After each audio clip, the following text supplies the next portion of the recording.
Our guest today is a very famous individual. His name is Tim Ferriss, host of the Tim Ferriss Show, author of the book, best-selling author, The 4-Hour Workweek, The 4-Hour Body, and The 4-Hour Chef. And he's going to really talk about education.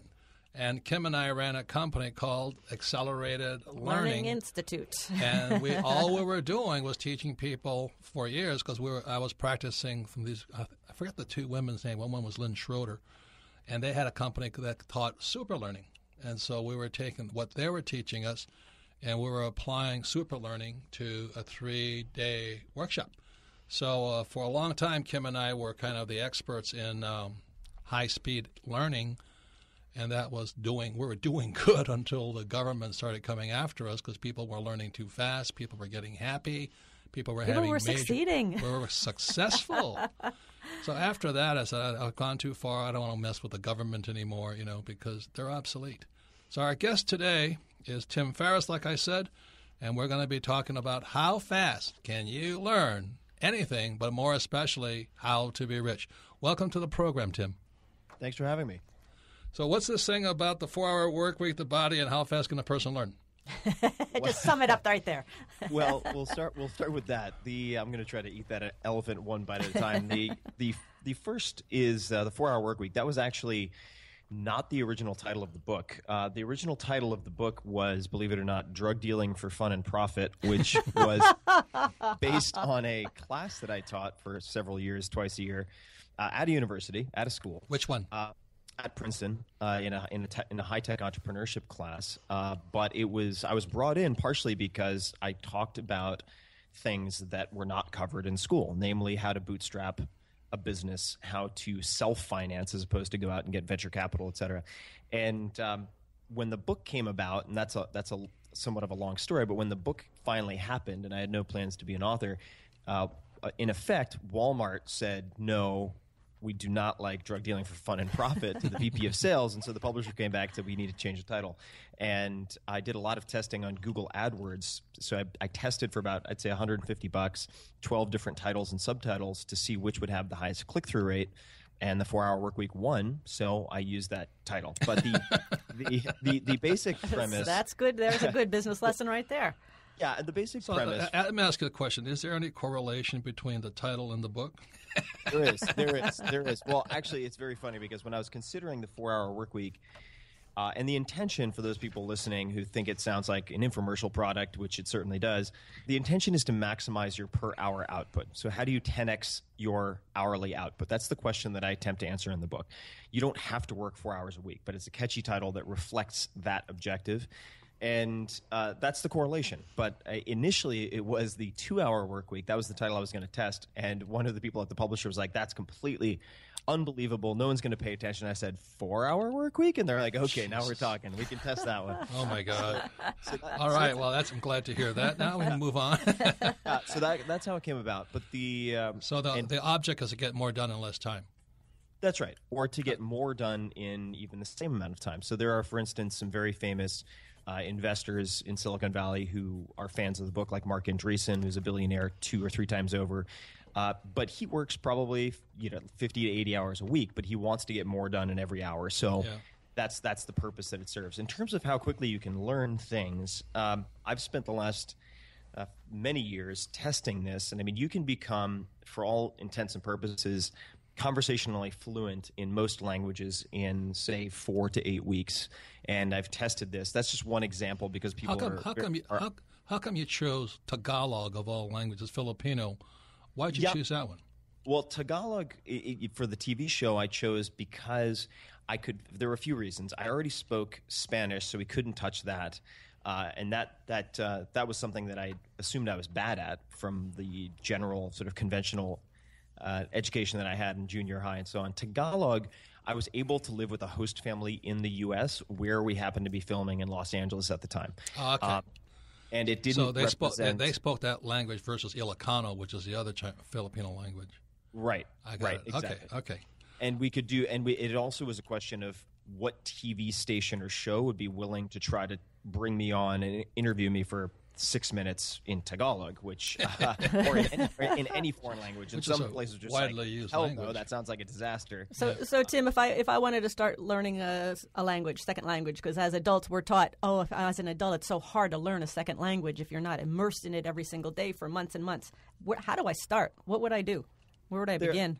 Yeah, I'll throw a couple of things out there. And the general learning framework that I use, I'm just going to provide this first for context and then we can dig in, is represented by an acronym called DISS, DISSS, and it's in the I is just to kind of fuse it together. But you have deconstruction as the first step, and then there's selection, sequencing, and stakes. But the deconstruction piece is using, for instance, the 80-20 analysis, in which you would ask yourself, what is the 20% of material in this language that will get me at least 80% of where I want to go, right? And if So you call that deconstruction? Yeah, deconstruction. Taking like learn Spanish, for instance, and making it very specific, like breaking that down into smaller pieces like vocabulary, grammar, conversation, idiom, etc. Just creating a laundry list of the different pieces. And I would suggest people start with vocabulary. And you hear a lot of myths. They're kind of old wives' tales that have been repeated so often that people think they're truth, such as you have to learn languages as a kid, or adults can't learn languages quickly. All nonsense. If you look at the research, and there is research, adults can learn languages faster than kids. They have a lot more mental sort of horsepower, and they have a first language. So you can actually peg the highest frequency vocab. That's where I'm going with this. You can identify, and there are companies that do this like vized.com, v-ed.com, that will create flashcards based on the highest frequency words in native materials. And so you could get, say, the top 500 words, learn those in a week, which is entirely possible, or longer, and you'll be half of the way to conversational fluency with vocab. So you can very quickly tackle a language, especially if you use some of the smarter apps and so on that are available now that will adapt to how much progress or lack of progress you're making. Like Duolingo is one that I actually advise. They have about 100 million users now. Okay. This is Robert Kiyosaki again. We need to move on with the subject because I'm not going to learn Tagalog and all that stuff right now. So right now we're talking to Tim Ferriss, and the question is, how fast can you learn? And the question is, how fast can you learn to be rich? Like I said, Kim and I owned a company for 10 years called Accelerated Learning. And what we were teaching at that time was the same way my rich dad taught me to learn, was by playing games and hanging out with people who you wanted to be like. And as you know, the reason most people are poor is they hang out with poor people. Very simply that. And it's a poor mentality, a poor attitude. Like my poor dad always said, well, I'm not that interested in money. So that's why he was not rich. Started with his attitude and the whole thing. So the whole thing, what we would work on people is this. You got to first check your attitude and then find out why you want to learn something. So when we come back, we'll be talking more to Tim Ferriss. Again, he's the author of the 4-Hour Workweek, Escape the 9 to 5, Live Anywhere, Join the New Rich, and the 4-Hour Body. And we're going to really, it's not about anything else, but how fast can you learn what you want to learn? And that's really the issue here. Tim, no kidding. You are a raving hero in this company. Oh, well, they're very kind. I just put the stuff on the page, and then somebody actually has to do the work. But to get somebody to do the work after they read, that's the key. Because we come across that, as you know, with our books and talking about investing. People read or they go to a seminar, and then to get them to get into action is everything. The only way that I learned how to do that was by doing a lot of teaching in person and just seeing where people were resistant, seeing when people were trying to bite off too much, more than they could chew. And I think the other key for the 4-Hour Body in particular is getting people to document. So when people take photographs of themselves, say like in their underwear or whatever, and then look at it and they're like, I had no idea that I looked like that. and then having them track their progress and share, say, photographs of meals and whatnot on social media, it keeps them motivated.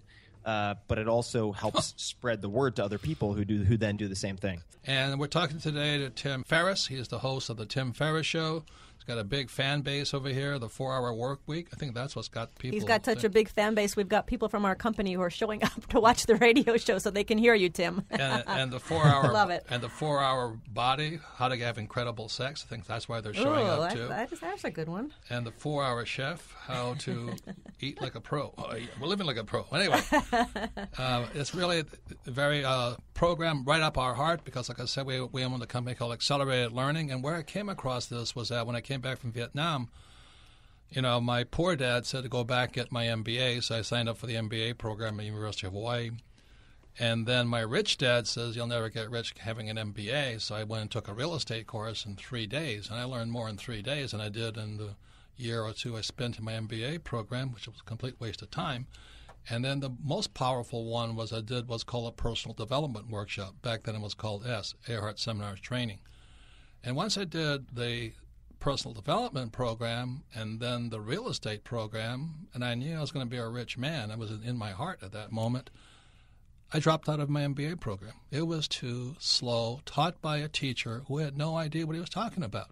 So that's why I'm very happy to have Tim Ferriss today. He's a man after my own heart. We all have to learn faster because the world is changing faster. Any comments, Kim? Well, I'm just excited to hear from Tim right now, and I want to find out in terms of, can you learn faster? Can you learn to be rich faster? What's the key to that? Well, I think that there are a few, and for a little bit of context, people know me as an author, but I've actually made about 10 times as much in startup investing. So Facebook, Twitter, Uber, companies that you've invested in. Evernote. Yeah, these are. Okay. I was early stage in all of these companies. First advisor to Shopify, which just IPO'd. So I've practiced these learning techniques in the world of finance and investing. Perfect. I think the reason that, or the best way to become rich quickly is to learn to test assumptions. So when you find best practices, say that there's a consensus about, let's say, I'll just give one example, like diversifying, which can work. But if everyone's saying diversify, you should ask, are there counterexamples? Are there contrarians, right? And I'm not saying that you should do one or the other, but learning to ask that question, what if I did the opposite? Are there any outliers who hold a different opinion? Is one very important piece. The second is realizing that information isn't enough. You can't just read a little bit and then snap your fingers and become rich. You have to practice. You have to practice. We're all about practice. Right. So, for instance, a great way to practice is if you're looking at public stocks, is paper trading for a while, right? Getting used to hypothetically having a budget and spending that on different stocks and watching not only how the stocks perform, but how you react to the movement of the stocks, because this will be the last thing I say before we So you're saying, on. you're saying you learn something, you read something, you study something, and then you got to go put it into practice. You have to practice it. Change isn't going to happen. Education's not going to happen without that.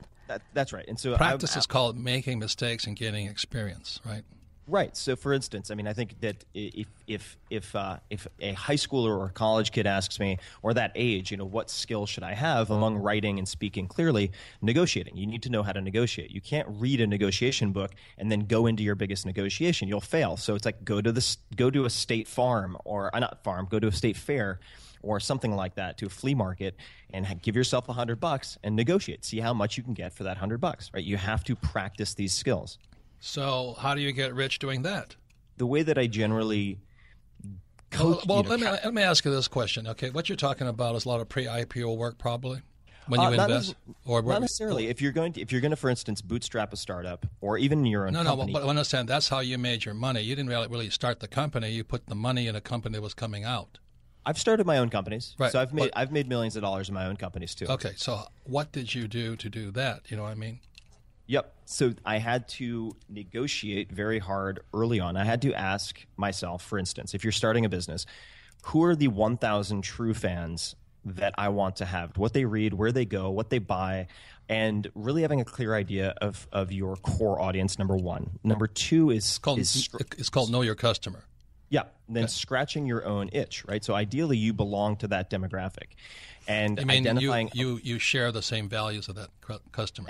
And the same problems, right? So you solve a problem that you have, and then simultaneously you're solving it for this group of 1,000 people who have these kind of psychographic similarities to yourself. And then I think that creating a category, if you're an entrepreneur, again, investing, different thing, but if you're creating a product or service, creating a new category as opposed to trying to dominate an existing category is very important. So like Amstel Light, right? First light imported beer. They created that category. Therefore, they could dominate it and own it in the mind share of the people. So those are a few that immediately come to mind, but the glue that holds all of those together is, in my mind, negotiating, knowing how to ask for a lot or ask for very little, say a discount, and actually arrive at that outcome, I think is the glue that holds a lot of that together. You seek masters, you find out who your customer is, and you gain entrepreneurial skills, right? Yeah, you do. I mean, and these are principles like the creating a category versus dominating that people have used after the 4-Hour Workweek to build very, very large businesses. Like Quest Nutrition is the number 2 on the Inc. 500 right now, and the CEO very publicly credits 4-Hour Workweek for helping to create that company. Congratulations. Thanks. So he's an amazing entrepreneur. So these broader principles are very, very flexible. And the reason I say this is important is that the tools are going to change. Like it might be Twitter, it might be Facebook, it might be Tumblr, it might be this, it might be that, direct mail. It could be anything, but you need these core capabilities, and that includes the ability to learn, right? This meta learning. And there's one piece that's very aligned to us, Tim, which is you talk about learning from experts, learning from people who are actually doing what it is you want to do, correct? That's right. Yeah, there's a lot of experts out there that aren't practicing what they preach. Yeah, you need someone who didn't learn exclusively in a classroom. You need someone who's been on the front lines and has faced the clear tactical difficulties and battles that you're going to face if you try to do anything interesting in life. Once again, it's Robert Kiyosaki at the Rich Dad Radio Show. Today we're talking to Tim Ferriss. He's host of the Tim Ferriss Show. He's a best-selling author of the 4-Hour Workweek, and he's talking to us today about how fast can a person learn to be rich. And as Kim knows, I've dedicated my life, probably 40 years to this. Exactly as Tim says, is you got to be part of the demographic. I mean, you have to know who your customer is and what is driving them in the gut. And for me personally, as a why do I do what I do, is I'm still trying to save my old man, poor dad. This guy is an academic genius, but a financial loser. And it's really hard. This is the thing that when Kim and I were teaching our form of our company's accelerated learning, was there are people like Tim says who are naturals. They're natural entrepreneurs. And for them, learning is fast and easy. But the problem I was having was with people who already thought they were losers. And so they actively admitted they were losers. So how would you change that? You know what I mean? It's easy if your perception is you're a winner, you're smart, you're a natural entrepreneur. But our challenge was always probably the bottom 20% in the class that always reminded me of my dad. Highly educated, professional people, very smart, honest, hardworking. But there was like a block to it. Just like I have a block to my cell phone. You try and tell me how to use my cell phone, I just go nuts. Show me my computer, I go nuts. I'm just not into that. But money, I'm into. So how do you take somebody with a block? The way that I take someone with a block is I have to give them a small win. So I think it's very important. I mean, we're talking about teaching. That's very good. Go ahead. Yeah. So as a teacher, you have to rebuild them. Yeah, almost. You got to build up that confidence. Exactly. So if I have somebody who's trying to lose, and this is very, very related, trying to lose 200 pounds, right? My readers have done this, and they've failed at every diet before. I'm not going to. Are you talking about me? I'm not going to ask them to do. I'm not going to ask them to make 5 new changes, right? Like go to the gym 4 times a week, change your entire diet. Every day you're going to give up your favorite foods. No, I'm going to say fix your breakfast. Just like change your breakfast and put cream in your coffee instead of some type of milk and see what happens at the end of 1 week. And usually they'll lose, if they have that much weight to lose, they'll lose 5 or 10 pounds potentially in that first week. By just changing breakfast and coffee? That's right. And then they will listen to everything that I have to say, right? So I have to build my credibility with them. And they have to build their confidence. Right. So if it's a business, right, I could ask someone to do a coffee challenge. And this is, like I'd say, just walk into any coffee shop and you're going to ask for a 10% off or 50 cents off your coffee. Could be a Starbucks, could be an indie shop, doesn't matter. And you're probably going to get rejected. But I want you to get comfortable asking for things that make you uncomfortable. And that would be something I might start them with. That's the key to success, man. That is. And hang out, being uncomfortable. Yep. And it's the same thing we say, in getting rich and starting your business. You got to take small steps. You got to start small. Get a little education, get in the game, but start small, make small mistakes, but build up that confidence. Yeah, definitely. And choose something you know a lot about, right? I think a lot of people, they try to imagine what their customer wants. It's like, no, be your own customer. It's like if you're a 23-year-old guy, for instance, and you've never interacted with a mom with a baby, like don't try to make a product for first-time moms. Like make a product or a service that solves problems for, say, 20 to 28-year-olds. And that's exactly what Kim and I did. Is we created a board game called Cash Flow. Because people kept asking us, how did we do it? How did we do it? So we just put it into a game, exactly how we did it. And then the next question was, how do you sell it? How do you sell it? So we wrote a book called Rich Dad, Poor Dad.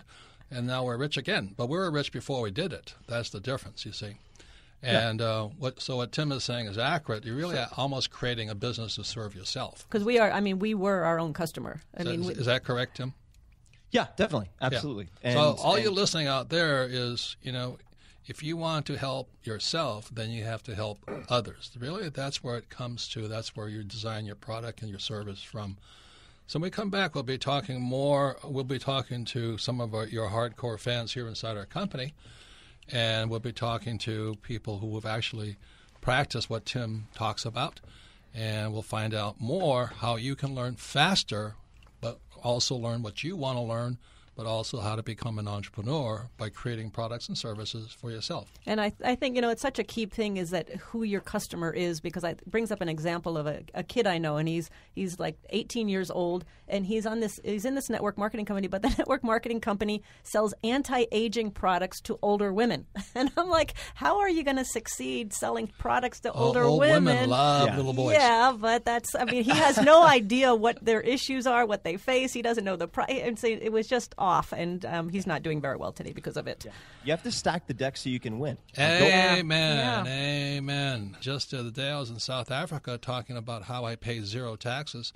And this person raised their hand and says, "I'm so afraid of my tax department. I'll never do what you do. I said, so you'll pay 40% of your income. Yes, I will. If you haven't got what they called, my Mexican friends call cojones, how are you going to be rich if you're so afraid of making a mistake and authority and all that? You'll never be an entrepreneur. So you may as well be, just the employee and pay your taxes and do as you're told. The other thing, too, I found out about school, there's only one right answer. As an entrepreneur, you got to have a right answer every 20 seconds to test this, test this, test this, test this, test that. And so really that's my secret to success is fail faster. And most people are unsuccessful. They don't want to fail at all. They'd rather pay taxes than find out ways not to pay taxes. They'd rather invest in the stock market, even though they're being ripped off by high-frequency trading just because their stockbroker told them to invest in the stock market. They don't want to learn something new. So that, to me, the biggest key to being successful is exactly as Tim says. You better question what you're told. This idea of diversification really stands for de-worsification. And the reason they want you to diversify into their product line called stocks, bonds, and mutual funds and get ripped off by the whole stock market today with high-frequency trading, dark pools, and all that. People don't know anything about it. But they just do as they're told. I went to school, man. So anyway, today, like I said, not like you're not revved up here, dear. All that coffee. No, I really, like I said, the 60s and 70s were the protest times, and I was so angry at school, and I was so angry going to Vietnam and telling we're killing people for Christ, communists for Christ and all that stuff. I'm going, hey, we're killing people for money. The military-industrial complex. And that's when I kind of woke up. Any comments, Kim, about learning? Well, this is why we have Tim on the show, because we're talking about how do you learn faster and how do you learn to be rich faster? How do you learn to become an entrepreneur faster? And I just want to ask one question here is that we talked on the earlier segment about people who are sometimes they're stuck. They read the book, but they don't take the action, and the role that fear plays in that. So how do you address that, Tim? Fear is really the, I think, where most people go off track. And the way that I address that personally, I do this probably once a month when I journal, and the way that I recommend my readers do it is journaling part of your habit?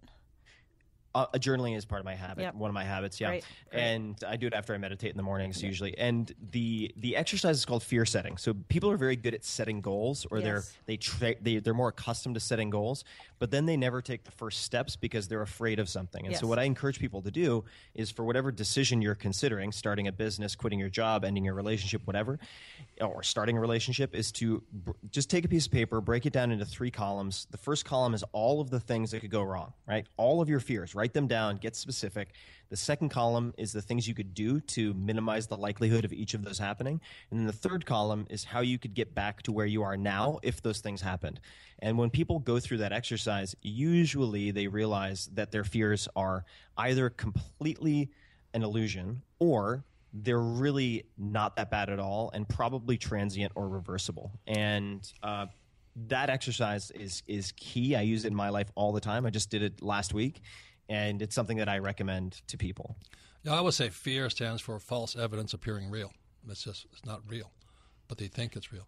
Anyway, we have, like I said, Tim, you have many fans inside the Rich Dad company. We want to have introduce 2 of them to you, and they're actually a couple, and they have a fantastic story about 24 nice hour testimonial. How was it? Was it 24 hours or 15-minute orgasm? The 24-hour orgasm. And the reason they're great is because we have a bunch of rebels here at Rich Dad. Most of us really hated school too, and that's why we're entrepreneurs. So we have Greg and Shannon. So Greg, what did you think of Tim's programs? So I got to say, Tim, honored to meet you. Huge fan.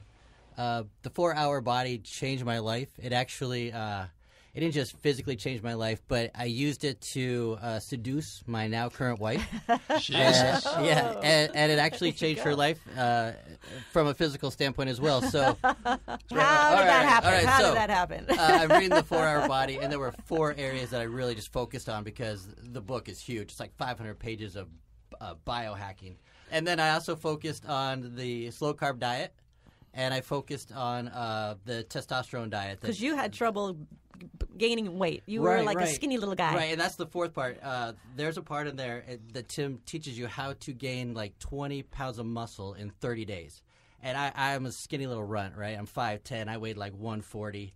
And everything I tried ended up I was puking and still skinny by the end of it. So I did Tim's 4-hour body, did the program, and I got up to 190 pounds of muscle. And what did you think about that, Shannon? I was happy. I was more than happy. Well, and she wasn't my wife at the time. That was part of my motivation. I wanted to get Shannon as my wife. Taking small steps. Totally. Putting it into practice. Yeah. Good diet. Okay, so what was different? So you've used all these other programs, Greg, and what was different about Tim's program that actually worked for you? First, I believed in it because he actually provided data. It wasn't some muscle steroid head who just gave me some exercises to do. Tim, he actually hooks up gauges that pierce his so there was flesh. there was scientific proof behind it. Not just scientific proof, but he did it himself. So he practiced what he preached. It was all just exciting because Tim did it. It worked for Tim, and so I felt if it worked for Tim, it could work for me.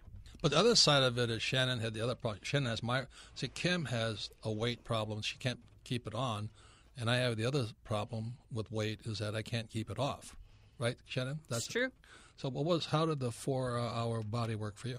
I've always been the fat girl. And so I always saw myself as that way. And I never tried diets because I would start for the first week or two and I would quit because it got too hard. I was hungry, and I'm a fat girl, and I want to eat, and I want my food. And so when we started the 4-hour, the slow carb diet, then I was able to eat as much as I wanted, and I wasn't hungry, and the weight was falling off. And you did it together. We did it together. That's pretty cool. I lost 60 pounds, Greg. Wow. Not so much. Wow. He didn't have 60 to lose. 60. Yes, 60. And she looks fantastic. She looks gorgeous too. It's amazing. Well done. That's a great job. So what do you think there, Tim? I mean, it makes my entire day. It makes my it week. worthwhile, this is the kind of thing that that made me want to become a teacher. I never wanted to be a writer. I always wanted to be a teacher, but it just turns out that if you approach the books the right way, they can be really powerful and stick around for a while. So this is, it makes me thrilled. I mean, I'm grinning ear to ear. And you know what else Greg said is that what sold him to was that you did this yourself. So, yeah, I mean, I'm very much a human guinea pig. Yeah, so that brings me to the next question is you do this thing called self-experimentation. What's the purpose behind that? Explain what it is and what's the purpose behind it? The purpose behind the self-experimentation, whether that's training to hold my breath with David Blaine or putting in implants to sense my blood glucose, say, or interstitial glucose 24/7, is to show that outside of the law and science, and even sometimes within those two, almost everything is negotiable. So people might think, like we just heard, I'm the fat girl, my parents are fat, we're just genetically destined to be fat, and I want to show them that they should test those things. They should try to prove those things wrong. The best way to do that is to have literally my skin in the game and to do these tests. And what it also does is, like George Plimpton did before me, it gives me oftentimes either a scary or funny but gripping story to wrap the information in, because without the story, it's too dry. It's like eating dry dog food. You just can't choke it down. But if you have the story there involving myself, putting my own ass on the line, then people will find the other recommendations not only more credible, but easier to digest and implement and remember. Can I butt in real quick? Sure. Yeah. The other thing in Tim's book is he's like, I'm a human guinea pig, but you have to be your own human guinea pig. Just because it worked for Tim doesn't mean everyone's the same. And so he challenges you to track your own results, do your own experiments, and just see what happens. Yeah, and just to add one more thing, I mean, my goal, I've never wanted people to view me as a guru or anything like that, because that means they come to me for answers. I want to give them better questions and approaches so that they can become even better at all of this than I am. That's the goal, is to make myself obsolete as quickly as possible. So, Greg, did you read this encyclopedia called The 4-Hour Body?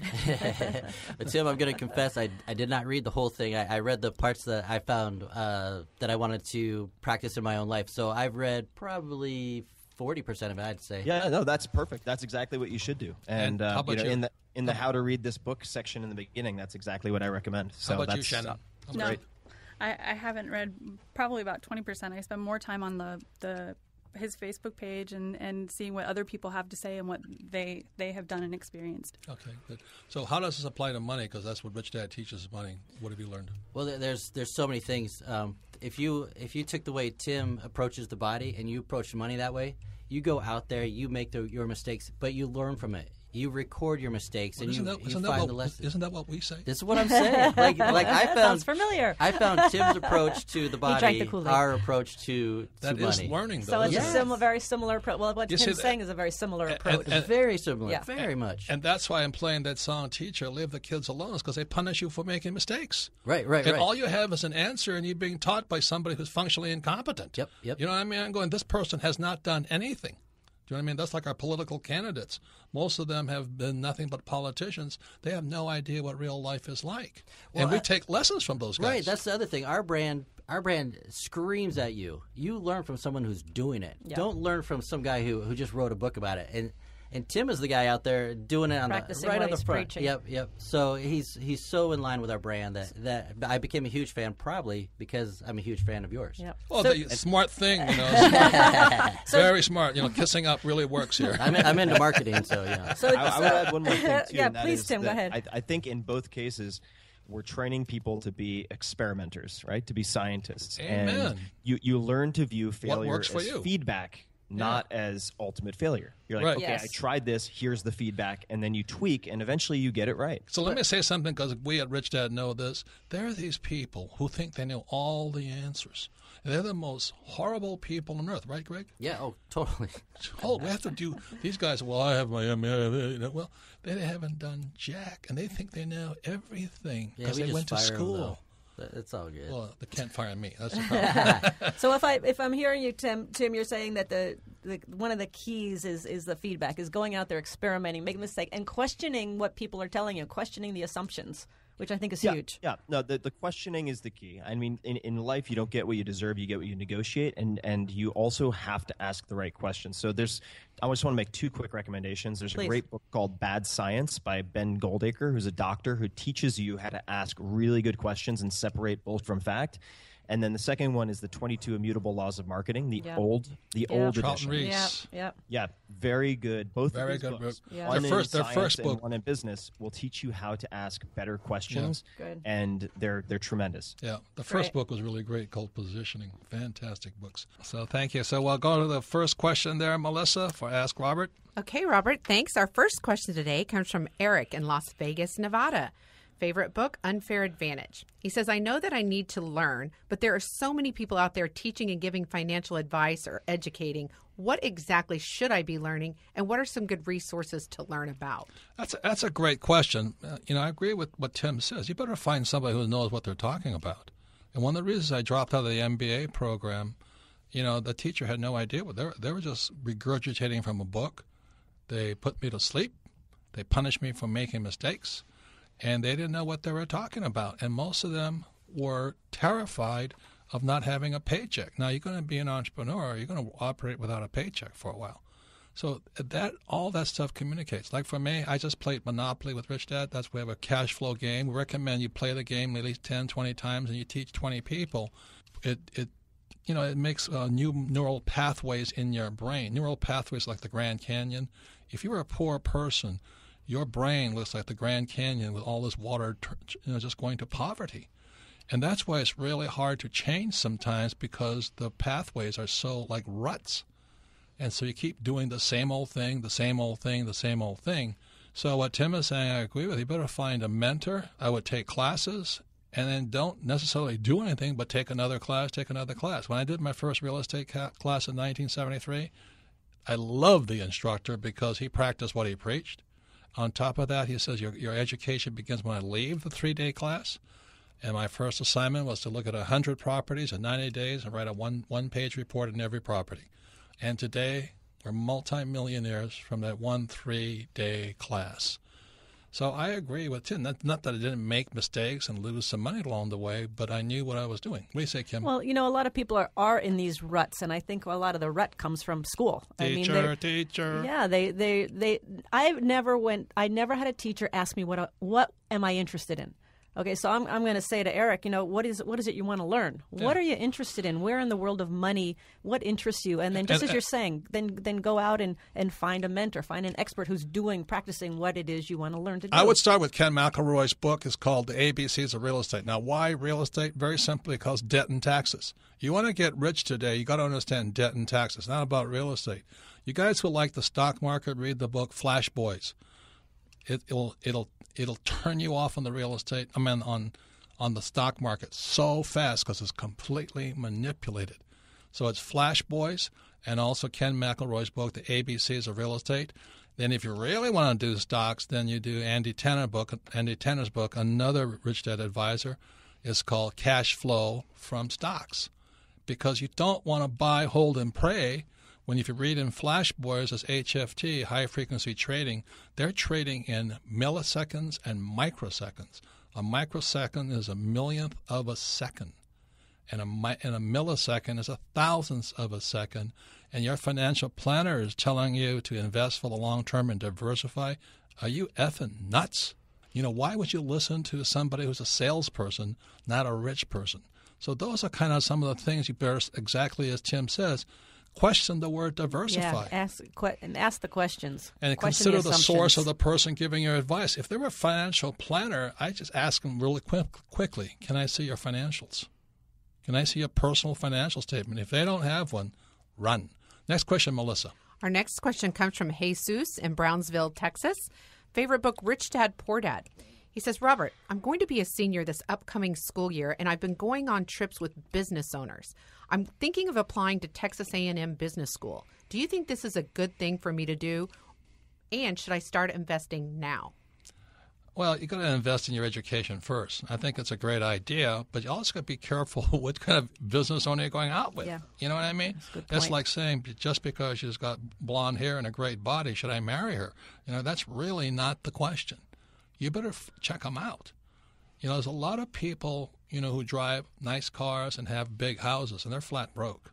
So if you're sucked in by the physical trappings, and like I said, with that financial planner, you better ask them, do you have a personal financial statement? If they don't have one, they have no idea what the markets are about because they cannot manage and control their own income, expense, assets, and liabilities. So that's where it starts. You better start asking better questions, as Tim says, and you better look for that person who knows what they're talking about. And often the person who knows what they're talking about, they're not living in a nice neighborhood and driving nice cars. Okay, that's a very big difference there. And I do like that he's traveling with business owners, not like but like he's got to ask himself the question: what kind of business? That's all I'm saying. Question. But if he's going to then go to business school, at least he's getting some background from real life people who are in the trenches. So I applaud him for that. Yeah. Melissa, next question. Our next question comes from Sean in Indiana. Favorite book, Cash Flow Quadrant. It says, Robert and Kim, recently rents have been rising throughout most of the U.S. If this were to change and rents started going down, what actions would you take to keep your real estate in a positive cash flow position? That's a great question. The reason real estate is a very dangerous type of investment is the word called liquidity. The reason stocks are better than real estate is because of liquidity. In other words, you can get out of a stock very quickly, and you don't have to be a very good entrepreneur to invest in stocks. So that's why if you're incompetent as an entrepreneur, invest in stocks. You're going to invest in real estate, you'd better be a very, very, very, very good entrepreneur, which means that you better know why people rent. The number one thing to check out when looking at real estate, how many jobs are in the area and how stable are the businesses. Like Kim and I invest a lot in San Antonio, Texas, because there's military as well as hospitals as well as insurance companies. If there's a crash, those people will probably survive. But if you're next to a used car dealership, they'll probably be wiped out in a crash. So real estate, remember, is dependent upon jobs. Also, the reason rents are rising is simply because people cannot get loans. Now, surrounding the Rich Dad company right now is probably 600 new apartments coming online, which means we're probably not going to be buying real estate for a while, right, Kim? Yeah, and and he asked a good question too because we faced a situation where back in 2007 when everybody was getting out of apartments and they were buying homes for nothing down and no qualifying, all of that. God. So our vacancies went way up. But we had it in our plan. We had a cushion in the plan. So if this were to happen, we're going to be okay. We were fine. Our rents went down a little bit and vacancies went up a little bit, but we were okay because we had it in our plan that if this were to happen, we're going to be fine. So go back to what Tim Ferriss says. I would take real estate courses, but then I'd find a mentor, somebody who knows what they're talking about. Last question there, Melissa. Our next question comes from Kathy in Bakersfield, California. Favorite book, Rich Dad, Poor Dad. She said, I've heard you say sales is the most important skill. I agree, but I'm shy by nature. My question is, can a fundamentally shy person become a good salesperson? What steps would you suggest I take? I'm basically extremely shy. Yeah, I would say you are. This is a great question for you. I'm extremely shy. But when I came back from Vietnam, and my poor dad wanted me to get my MBA and become a corporate guy, I said, no, I'm being an entrepreneur. So my rich dad said, can you sell? And I said, well, I don't know. He said, well, if you're going to be an entrepreneur, you have to sell. If you can't sell, then go into the stock market because you don't have to sell there. But if you're going to be an entrepreneur in real estate, anything else, you got to learn how to sell. So I said, I don't want to learn how to sell. So my rich dad then asked me, how's your sex life? I said, it's horrible. He says, because you can't sell. So with that said, I went and I got a job with Xerox, not because I love Xerox copiers, but they're the best sales training program. Now, if you don't have the ability to get a job with Xerox, join a network marketing company because they won't fire you if you can't sell, but stick with them for 3 to 5 years, and you'll eventually learn to build a confidence. That's why I love network marketing companies, not because of the product, but because of what they develop in your confidence. And their sales program, because I was in a network marketing company, and the good companies, their sales program isn't about you selling product for them. It's about you overcoming the obstacles, the fears, the rejection, all of that, and to they allow become you to a make stronger mistakes. business person. Teacher, leave the kids alone.